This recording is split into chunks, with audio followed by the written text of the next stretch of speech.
Hello guys, నా పేరు Sharath and welcome back to my channel.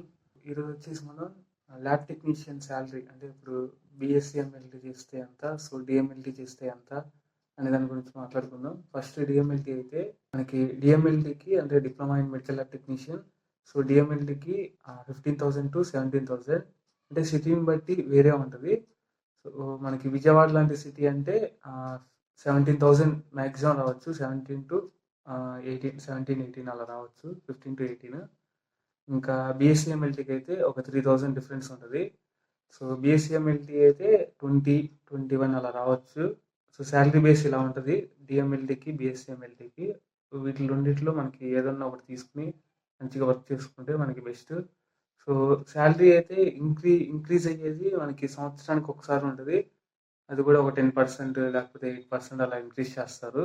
So ఈ వీడియో మీకు నచ్చినట్టయితే please like, share and subscribe. So next video కలుద్దాం.